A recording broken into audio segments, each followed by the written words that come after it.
Six years ago, I released The Communes of Rojava, a model in societal self-direction.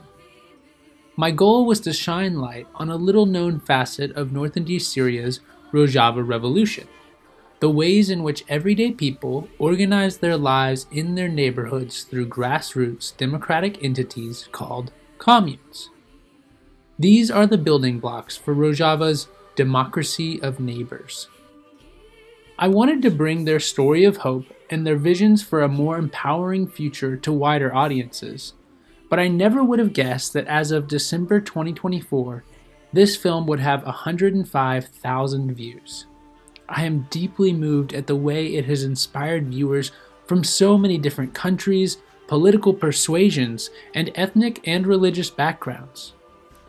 I think that a real reason that it has had such success is that I tried to imagine myself watching from the shoes of as many different people from as many different walks of life as possible, and that I really tried to avoid getting bogged down in the horrors of war or the atrocities and oppressions the people of Rojava are resisting against. I tried instead to focus on the positive and hopeful alternatives that everyday people are organizing despite everything that would try to tear them apart, and to show that grassroots, inclusive, neighbor-based democracy is a model that could point a way forward for us all. Over the last 6 years, this system has weathered full-scale invasions by the Turkish military, embargoes, relentless attacks on infrastructure, drone assassination campaigns, natural disasters, the COVID-19 pandemic, water wars, tribal conflict, legitimate criticism, spillover from other regional conflicts, and so much more. As I write this, on December 3rd, 2024, the Democratic Autonomous Administration of North and East Syria faces perhaps its greatest threat, at least since 2019. The society is under a call for full mobilization and total self-defense. Turkish-backed jihadist groups, taking advantage of a world that is tired of news about Syria and distracted by new wars in much more headline-grabbing regions, have launched a fresh invasion of the western parts of Rojava, areas liberated from ISIS at incredible cost only to be immediately and persistently harassed by Turkey and the gangs they sponsor, whose own motivations range from ethnic cleansing to personal enrichment.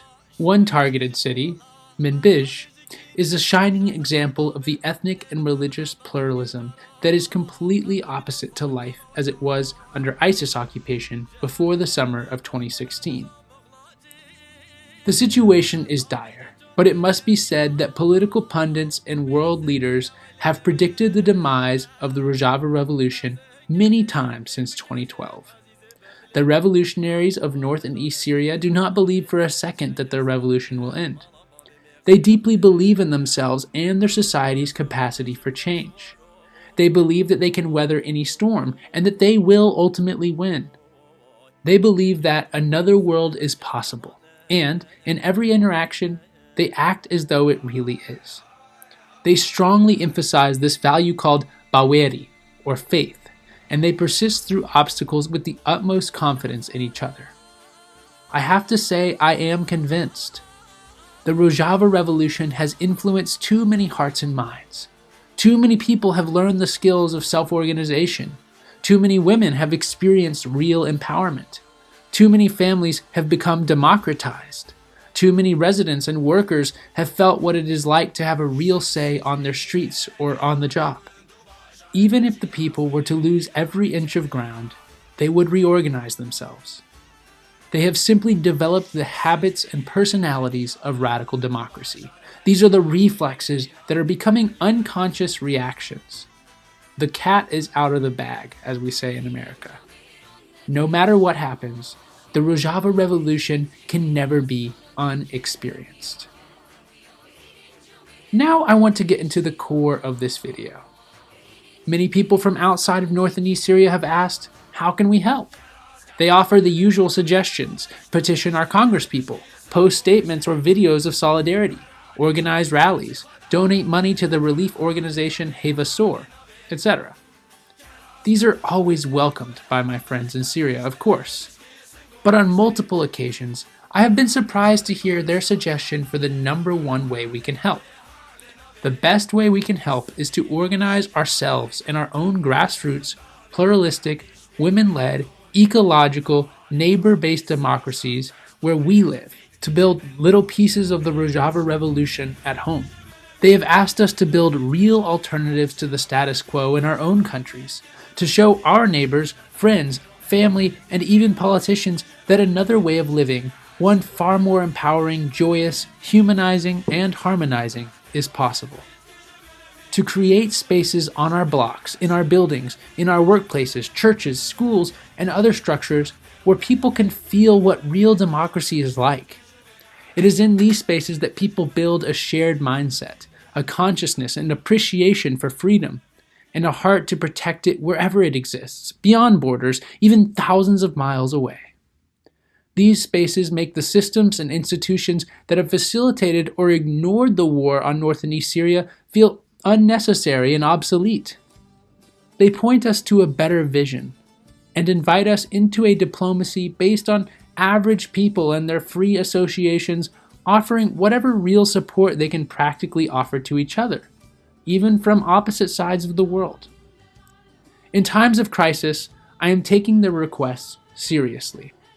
The rest of this video will be about the very practical steps we can take to organize these democracies of neighbors wherever we find ourselves. 6 years after releasing the original video, I am still looking to answer my call for communes everywhere. This is daily work, and I have to admit, I have not yet organized my first commune in a way that resembles the grassroots collective decision-making units described in the film. Maybe I should rephrase my call. A call for you to build just one commune on your block, with your neighbors. I hope that soon I will have compiled enough resources and tools that you can use so that task takes far less time than it has me. What I have done in that time, however, is organized and helped organize countless blocks in apartment buildings in which neighbors went from completely isolated to highly social. In most cases, when I started, few in these places knew more than one other neighbor.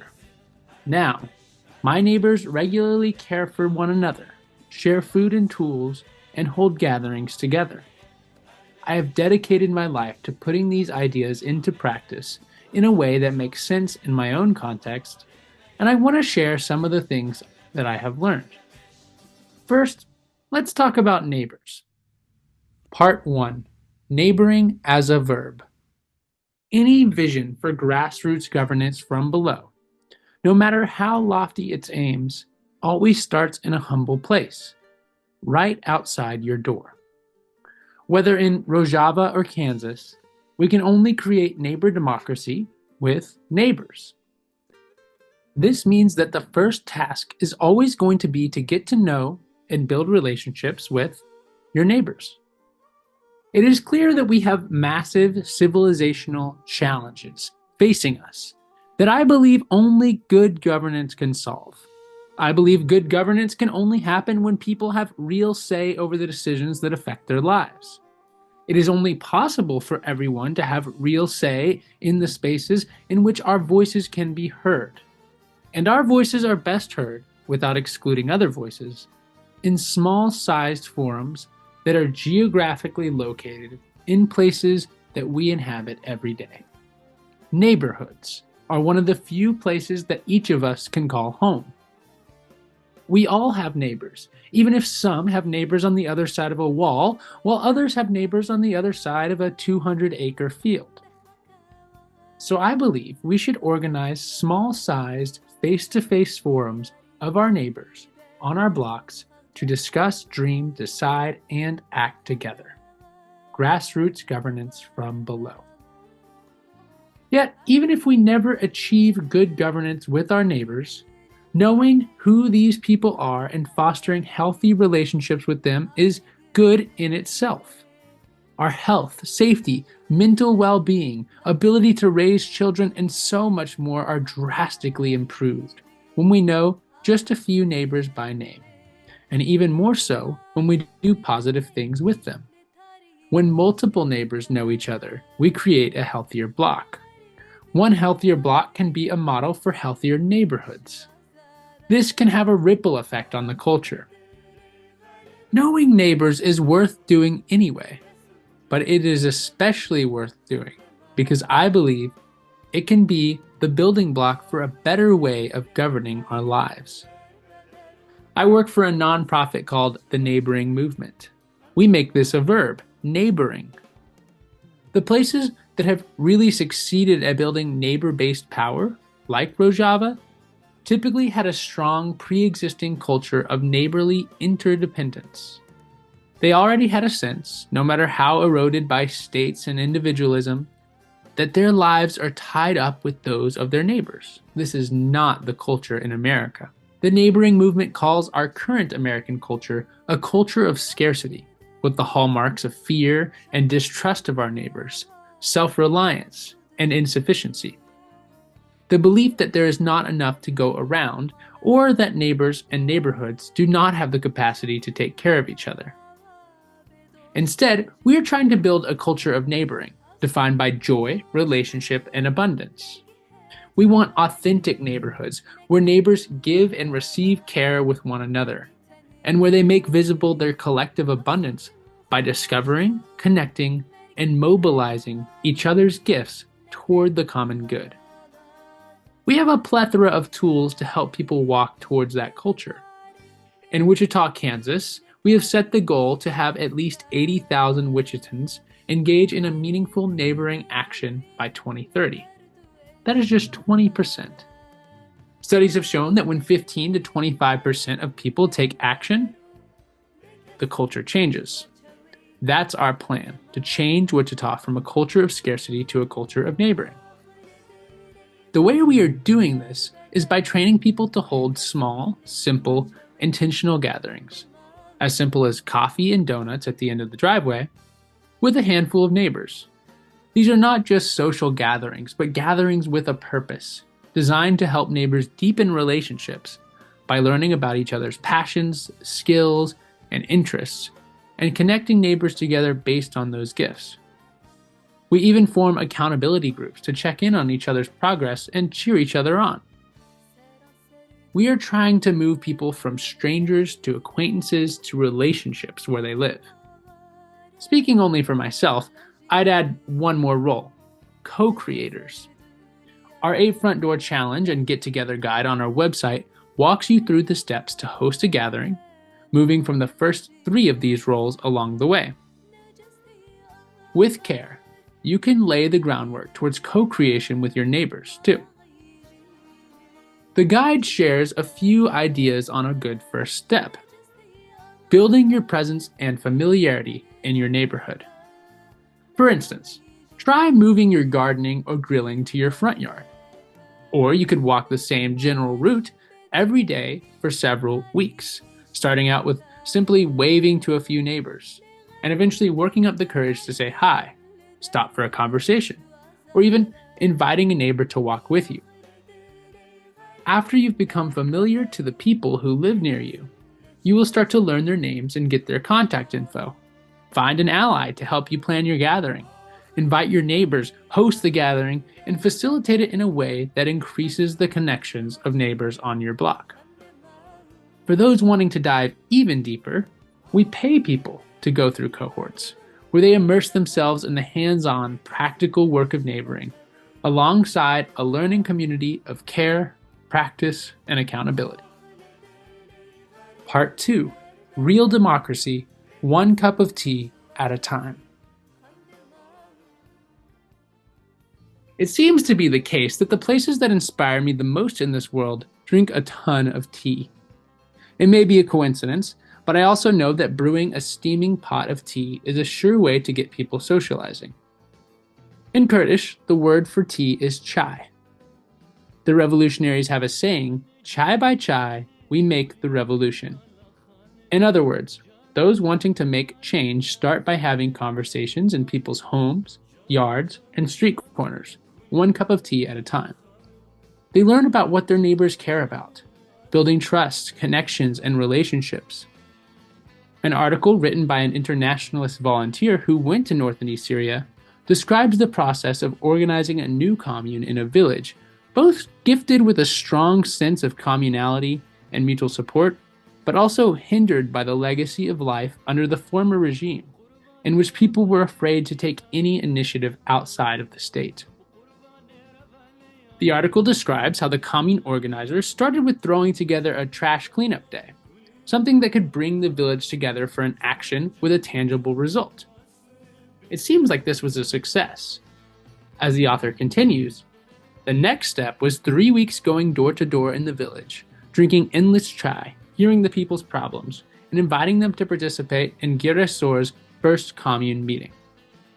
Once all 80 families had been visited, the first meeting took place, attended by a grand total of 5 people, 2 of whom, Efkar says, only showed up to complain that the whole enterprise was pointless. He left the meeting feeling disheartened, even afraid. This represents what has long been exactly my biggest fear in trying to organize face-to-face neighbor democracy. Getting people to go from hardly knowing each other to socializing together is difficult, but can be done without too much trouble, even in America. But for years, I have had a massive mental roadblock, imagining myself chiming on a glass to get the attention of my neighbors at a block party and saying, "This has really been so much fun. But you know what would be even better? We should have a meeting." Americans rightly don't enjoy meetings very much, and I always imagine that it is hard enough to get burned out, exhausted neighbors to come together after a long day for something fun, especially when we have Netflix to compete with. So suggesting a meeting? I might as well not even open my mouth. At least that's what my brain tells me. Chai by chai, the work continued, and the tide turned in that Syrian village. Unsurprisingly, it was a crisis that brought everyone together, helping the naysayers to see the need for consistent collective action. In 2020, I noticed a massive spike in interest in the Communes of Rojava, the film. People from all spectrums of life, conservatives, progressives, radicals, and even some local politicians, were desperate for an alternative to the status quo, and found hope in Rojava's way of doing life together. In the village, it was another threat of Turkish invasion. Suddenly, everyone was coming together, training in self-defense, and the attendance at the second meeting increased 5-fold. The lesson here is that these door-to-door, street-by-street, month-on-month, chai-by-chai conversations make a difference. They build trust, presence, and familiarity. As people feel less and less secure in the current system, they start to look for alternatives. And then the building blocks are already there. Another thing happens when commune organizers meet with neighbors over a cup of tea. They hear objections to the revolution and its ideas. They don't shy away from these objections, however. They welcome them and reframe them as gifts. This is one of the key learnings that ties together all of my newest influences since I made this video. Objections are incorporated into the revolution and turned into assets to the revolution. Part 3. Enter Neighborocracy and Sociocracy. This idea reminds me of another huge discovery I've made since making this film. There is a similar movement that is also being carried out on the scale of millions of people. India is home to probably the second largest movement for grassroots, face-to-face assemblies of neighbors. It is also home to one of the world's largest populations of chai drinkers, and this movement has also been built one glass of tea at a time. The movement, growing out of the work of Catholic priest Edwin John, and since expanding from religious communities into secular ones, is called Neighborocracy. Their version of the communes are called neighborhood parliaments. My YouTube channel is called Neighbor Democracy. Smash those together, you get Neighborocracy. I had no idea such a movement existed but now I mostly just use the term neighborocracy to describe what I'm looking for. Millions of people across India are organized in small circles of 30 families each, on their blocks and in their apartment buildings. These neighborhood parliaments are forums in which all neighbors can discuss their common dreams, common concerns, and their plans for the future. In the Communes of Rojava, I show how all areas of life, health, education, safety, conflict resolution, women, youth, etc., are organized through committees that meet in the communes. Neighborocracy has a unique way of covering all the same areas of life.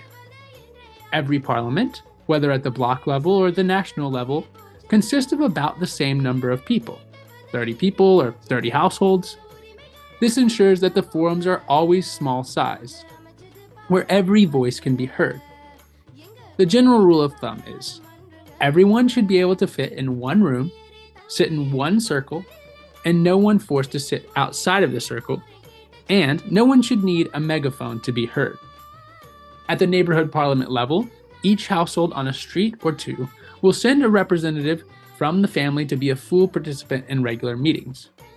What makes this movement unique is that every single household has someone elected to a role of responsibility. If there are 30 households represented, every household will have a minister for something. There's a minister for health, a minister for education, a minister for safety, all the issues covered in Rojava. And there's also a minister for each of the 17 UN Sustainable Development Goals, like the No Poverty Minister, the Sustainability Minister, and the Life Below Water Minister. At least some sectors of the movement are integrating gender and other quotas. And generally, the movement works to make sure all in each household who want to can be a minister at some point. In this way, as Father Edwin John says, no one is a nobody. No one is without responsibility to their neighbors. Everyone has a role to play. At each level, all the way up to the global level, the neighborocracy movement has essentially the same types of ministers, so the action flows from the bottom up and can be addressed at scale. Indeed, one of the main principles of neighborocracy is borrowed from Catholic social teaching, subsidiarity, meaning all action and decisions should be taken at the lowest level possible, the base, only being passed up the ladder if absolutely necessary. It is actually children who are leading the way. They are taking the idea the furthest. There are hundreds of thousands of children's parliaments and youth parliaments. In just about every state of India, in several African countries, and now these are even forming in Europe and America. All of these parliaments are federated so that there is now a World Children's Parliament and a World Youth Parliament. Where parliaments representing different age groups exist in the same localities, all three are linked together. The Children's Parliament sends a delegate to the Adult and Youth Parliaments, the Youth Parliament to the Adult and the Children's Parliament, the Adult to the Children's and Youth. Crucially, to protect the voice of young people, children and youth delegates in the adult parliaments get a say in decisions, while adults only observe and consult in the younger parliaments. At the end of the Communes of Rojava, I call for communes everywhere, and even give some possible steps to organize them. The principles of neighborocracy give us some further ideas that can be carried into other places. These principles are smallification, subsidiarity, numerical uniformity, the right of immediate recall for all delegates, and convergence, which is when the neighborhood parliament gives all local organizations and actions a voice at the table. But the movement flowing out of India has two other crucial principles that have already been put to good use in organizations right here in the United States and in Europe. Both stem from the governance theory and tools known as sociocracy. These are consent-based decision-making processes and sociocratic elections. My experiences of sociocracy have really given clarity to the picture of how we could build hyperlocal grassroots governance right here. In the film, I mentioned two ways to make decisions that allow residents to participate in their own affairs: majority rule democracy and consensus. Consensus has long been popular in social movements, but it has also been a headache for many who have spent endless hours in meetings trying to come to a decision that everyone agrees to. I hardly have to name the problems with voting by majority. Sociocracy makes a simple shift that has made all the difference. Participants speak in rounds. Each person goes around the circle, speaking in order, one at a time, until every voice is heard. Instead of coming to decisions that everyone agrees with, they shape and reshape a proposal until they come to a decision that is good enough for now and safe enough to try. That's the motto of sociocratic decisions. Good enough for now, safe enough to try. In other words, the decision doesn't have to be my favorite, but I'm willing to experiment with it. I don't have a paramount objection. If no one objects, we have consent. And here's where I get back to the way that commune organizers in Rojava tried to grow stronger through objections. In sociocracy and neighborocracy, this process is formalized. An objection in sociocracy, according to Ted Rao, must be a reasoned statement of what can go wrong when the decision is approved. In other words, someone objects when they think the decision will harm the purpose of the group. Once made, the objection is treated like another proposal and discussed in rounds. The group might try to revise the content, set a time frame in which to try out the idea and then revisit it, or suggest that the proposal moves forward with specific ways to measure the concern raised in the objection. The group might try to revise the content, set a time frame in which to try out the idea and then revisit it, or suggest that the proposal moves forward with specific ways to measure the concern raised in the objection. Each person contributes to the shaping of the proposal until a solution is found that is good enough for now and safe enough to try. It is estimated that half of the hundreds of thousands of neighborhood children's parliaments, in which children as young as 5 years old participate, use sociocracy as their official form of governance. While sociocracy requires thorough training to work effectively, millions of children and adults have been using it to make major decisions on things like building bridges, putting up streetlights, organizing rallies, or building libraries for decades around the world. Neighborocracy also uses an incredible sociocratic tool when the group selects its ministers. Unlike the divisive winner-take-all elections that govern representative democracies, elections in sociocracy are uniting processes, not polarizing ones. Electioneering, campaigning, and other zero-sum games have no place in sociocracy. Sociocratic elections combine the best of voting and consent to ensure that the person selected for each role truly feels like they represent the whole group. Here's how it works. 1. Through rounds, every person in the neighborhood parliament co-creates the role. That includes the definition, the responsibilities, and qualifications. 2. Everybody writes down on a slip of paper their name and who they nominate for the role. Self-nomination is allowed. 3. Each person tells the group openly who they nominated and why. 4. A change round.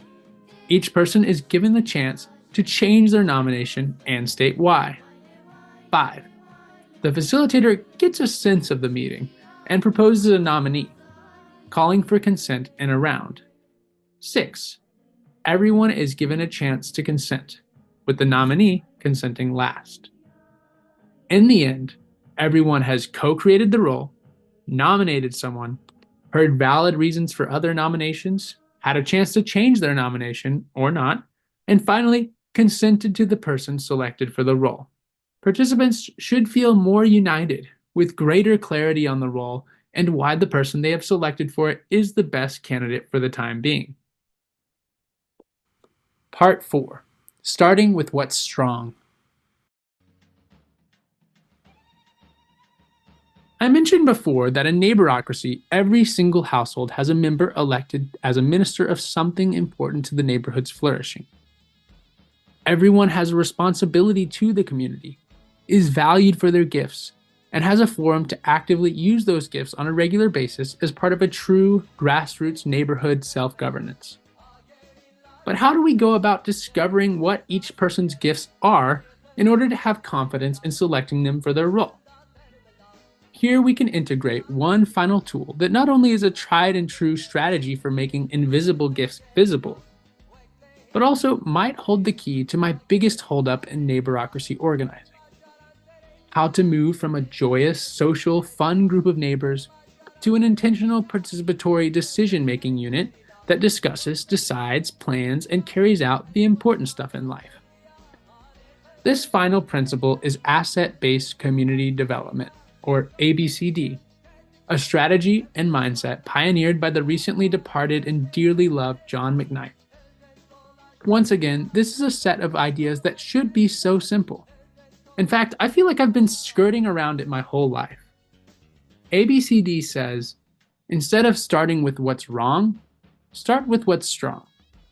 When organizing with individuals or communities, we are always more effective when we start by discovering the hidden gifts that are already present, instead of coming up with a list of problems or needs to be fixed.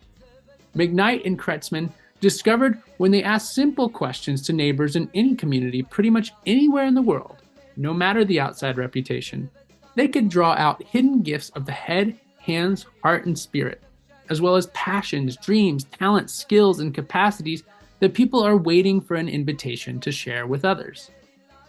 These assets include individual gifts, associations, social and informal exchange, physical spaces with meaning and possibility, like parks, meeting houses, rivers, shortcuts, monuments, edible plants, and empty lots, and even institutions, provided they are willing to let neighbors set the agenda.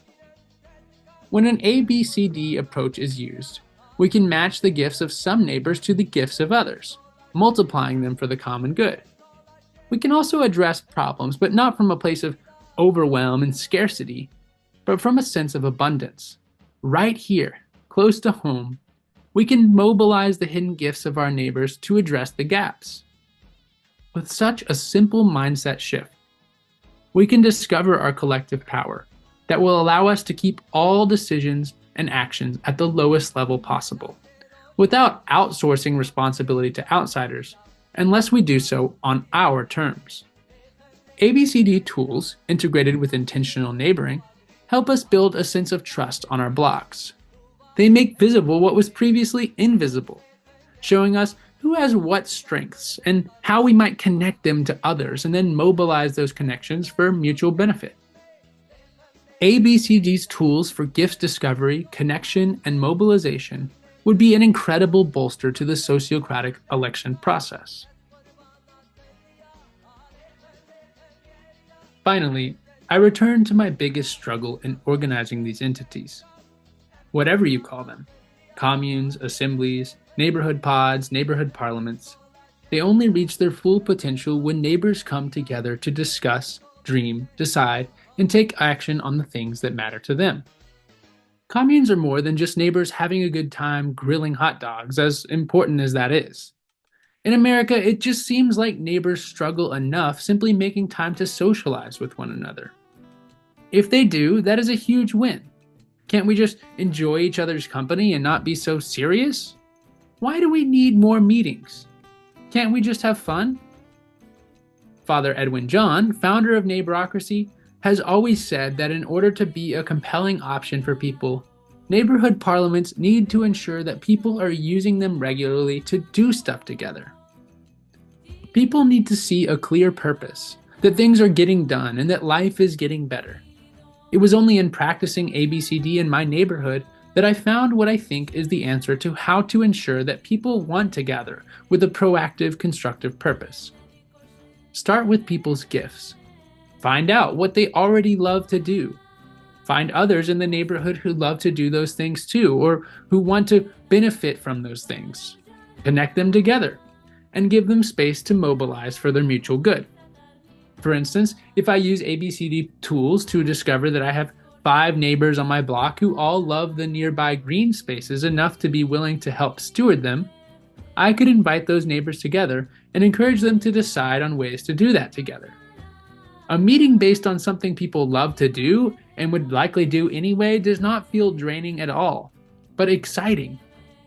We can play games at block parties that reveal and connect all the people who love to bake, to read, to pick up litter, to celebrate their culture, to fix and build things, all the people passionate about education or who want to make a safer street.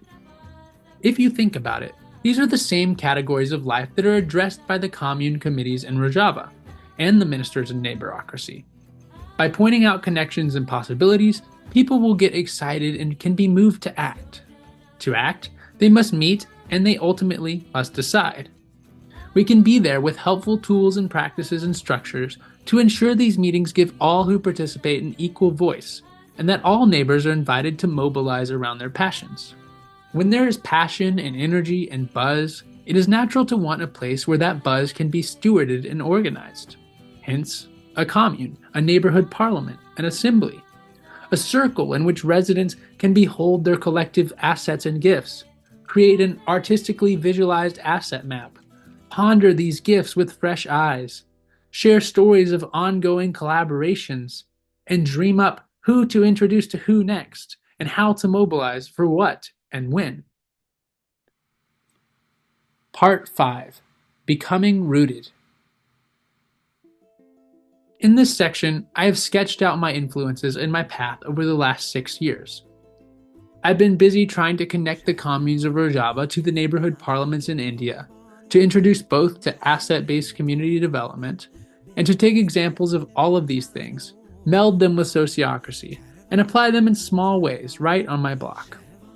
I'm doing this all with the purpose of moving people from strangers to acquaintances to relationships to co-creators, moving blocks and buildings from atomized individuals to social pods to co-creating grassroots face-to-face assemblies that take more responsibility and influence over the decisions that affect our lives.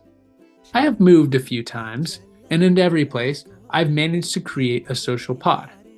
Neighbors are in group chats together, and each time I've moved, I've made sure to pass on connections to the neighbors who still live there, empowering them to move forward without losing trust or momentum. But now I'm staying rooted for a while. I started by doing our 8 front door challenge several times to organize a winter porch party, a spring celebration on my lawn, and an outdoor movie night outside a neighbor's house. During these gatherings, we've played games, called attention to the things that made us each interesting and the gifts we could contribute to our blocks, brainstormed how to welcome new neighbors better, and generally cultivated trust. Using an ABCD tool called a learning conversation, I've had endless cups of chai on neighbors' porches. I've sat down with almost 30 neighbors on 2 streets for an hour or so at a time, asking them some of my favorite questions designed to draw out their hidden gifts, the things they care about, in their dreams for the neighborhood. I've discovered such abundance, and it would be a shame if I simply sat on all this information and filed it away. I've tried to step into the role of community connector, looking for common themes in these conversations, introducing neighbors to each other, and encouraging them to mobilize around these commonalities. So my next step? I plan to organize a fun gathering with the purpose of showing my neighbors how incredibly cool and gifted all my other neighbors are. I want neighbors to walk away with a glimpse of just how many amazing things I've learned through these 30+ hours of one-on-one conversations. Then, I will invite my neighbors to point out the connections. What are the common passions, hobbies, and areas of concern? Those who care about this passion should meet over here and discuss how they can connect further. Those who are excited about that possibility can meet on the other side of the room, and so on. From there, I dream of making the case to my neighbors that these gifts, these new associations, these dreams are too precious to let flounder after a one-time thing. I'll propose a regular meeting of our 2 blocks, in which every neighbor will be invited, and every household will be left a chair in the circle, even if they are absent. Part 6. Towards Democracies of Neighbors. All of these learnings come together towards a broader vision, beyond simply organizing grassroots governance at the block level. Recall the idea of subsidiarity, to keep action and decisions at the lowest level possible. When we strengthen the ability for people at the base to take ownership over the decisions that affect their lives, and when we ensure that there is less need to outsource responsibility to higher authorities, we make unwieldy and far-removed institutions like the state closer to obsolete in our lives. I have laid out here a sort of toolbox that can help us strengthen society from the bottom up. We have ABCDs focus on discovering, connecting, and mobilizing the hidden capacities of society, neighbors, associations, their informal and social economies, and so on. We can combine that with Neighborocracy's emphasis on subsidiarity and the convergence of all of these grassroots forces in and through the neighborhood parliament. We can create an alternative network of societal infrastructure that can make the state more and more obsolete and more lies. This means that the arena in which politics that affect most people's everyday lives moves closer and closer to home and involves an ever greater number of people's voices. By linking hundreds of thousands of these structures from bottom to top to cover ever wider areas, we increase the capacity of society and nullify the power of the state. To bring it back full circle, let's look at some helpful terms that Abdullah Ocalan has created to inspire what became the Rojava Revolution. These are democratic autonomy, democratic nation, democratic confederalism, and democratic modernity. I will quote at length from Havin Gunaser in her book based on these ideas called The Art of Freedom. When we organize neighbors on our block to share power, decision-making, care, goods, etc., we are creating little spheres of democratic autonomy. Democratic autonomy is defined as democratic governance, or the authority of the people based on radical democracy. It is not representative, and it aims for direct involvement and participation of the grassroots organized in production, education, social relations, and decision-making mechanisms, and for self-defense. Everything from communes and councils and suburbs, neighborhoods, and municipalities, and even faith and cultural communities, mutual aid associations, and all of their autonomous organizations constitute this self-governance. But to Ocalan, lasting change has far more to do with a change in mindset, mentality, and personality than it does structures. The Kurdish freedom movement puts special emphasis on fostering a personality fit for participatory democratic life. A huge part of this is their idea of the democratic nation. This is the kind of nation fit for making states obsolete, because it is not tied to a state, specific borders, or even shared ethnicity or language. The democratic nation is more about a common mindset, a shared consciousness of freedom, grassroots democracy, and solidarity. One finds hope, strength, identity, and connection with anyone anywhere in the world who is experimenting with all the beautiful things we have been talking about. In that way, we will always be striving to create our own democratic autonomy in our own neighborhoods, associations, workplaces, schools, etc. But we will also be longing for others to experience democratic autonomy too. Their success does not negate our own, but we can aid each other as fellow members of democratic modernity, the ever-present counter-trend in history of people struggling for more loving, more participatory, more empowered lives. But mental ties are not enough to tackle massive civilizational challenges that will not be hindered by our well wishes for others while we focus our work inward. As I said before, I believe we can only tackle these challenges through good governance.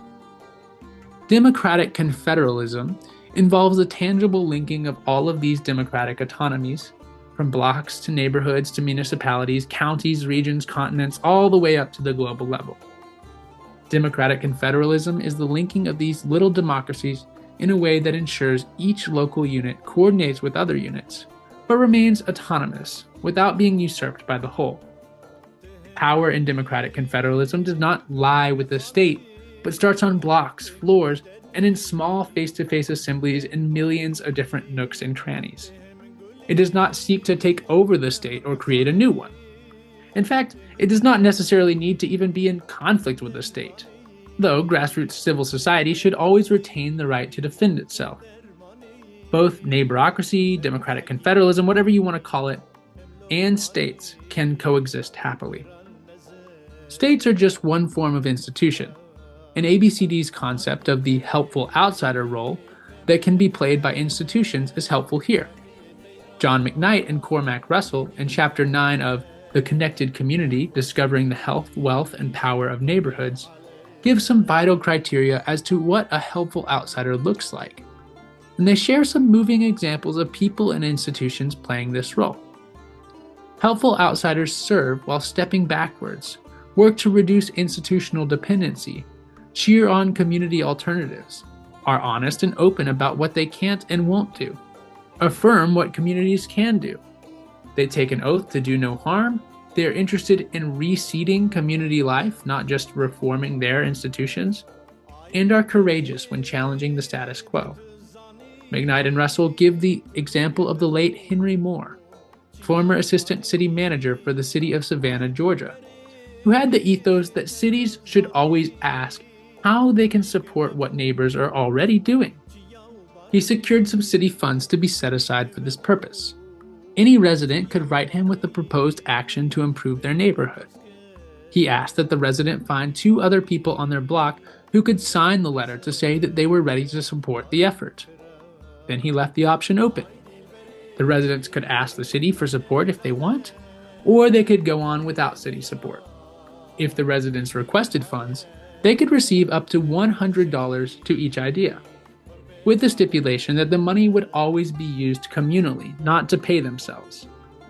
He would then hold dinner celebrations at a nice hotel in which residents could share a display showcasing their projects.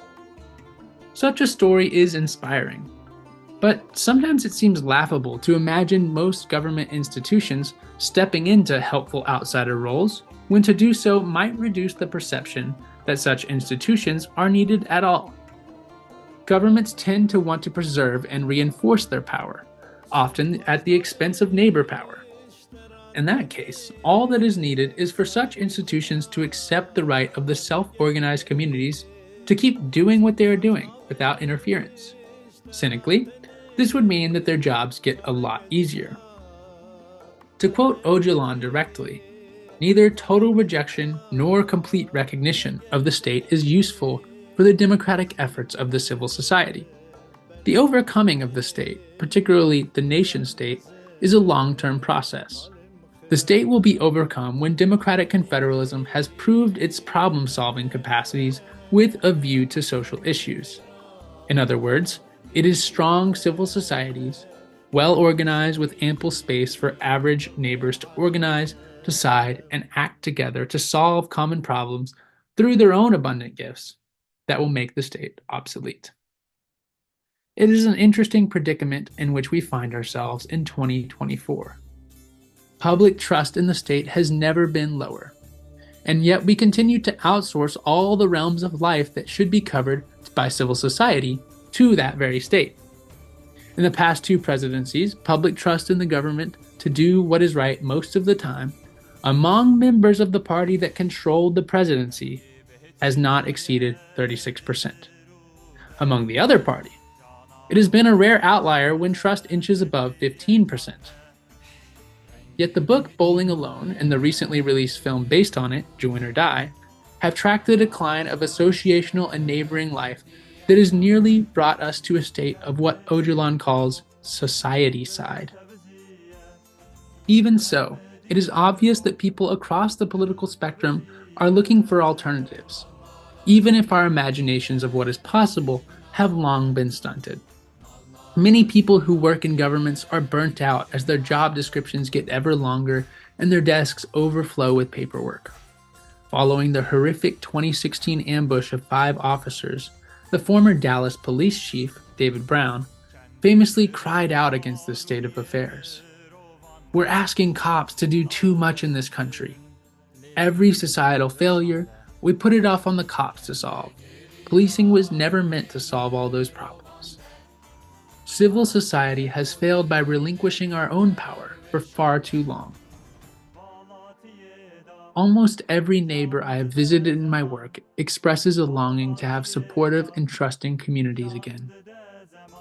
They have these same sorts of faint collective memories of a time in which people felt safe leaving their doors unlocked, and when neighbors could stop in and borrow a cup of sugar at any time.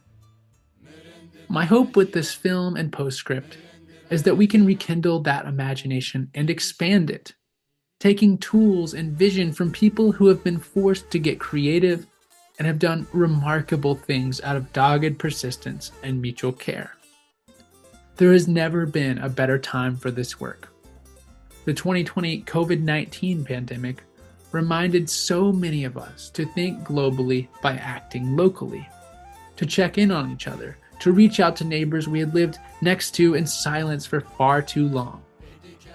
These efforts may be countercultural, but they are not counterhuman. They are aligned with our deepest longings.